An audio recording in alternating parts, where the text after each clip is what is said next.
Sekomsfir katak molok mandato nono governo remata, Google se loquenia representação e a Timor-Leste. Secretário de Estado de Comunicação Social Hateten, molok mandato governo idane remata, empresa Google se mailoque nia representação nia Timor-Leste, nune belefo oportunidade ba Timor Sira, liu criador conteúdo Sira, onde bele halo monetização ba Sira nia conteúdo e espaço digital.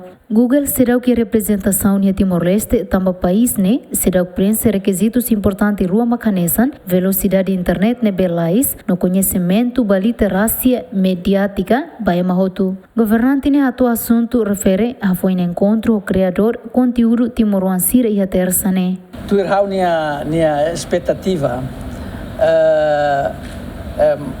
molok mandato governo de Nehotu, mandato governo no governo ita ia na representação Google, YouTube e Timor.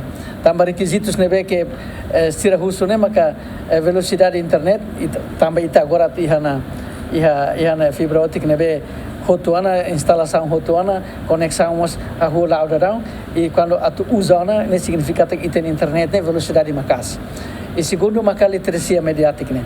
E nesse processo que ita tem a socialização macas, o ensaio ita usa internet, espaço digital né rodia. E a Soren Selo, criador conteúdo Sira Husu atu Timor-Sira na fatin cria conteúdo de qualidade, no ne bela inspira no educa público. No dar content creator, na fatin hau fo coragem ba content creator Sira Selo, cria content nebe maka inspirativo, educativo.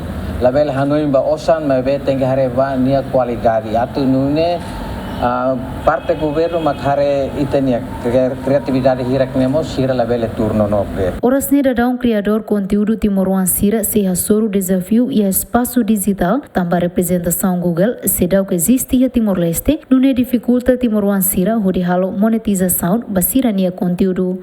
Bem-vindo a Simenes, Mateus Romário, GMN.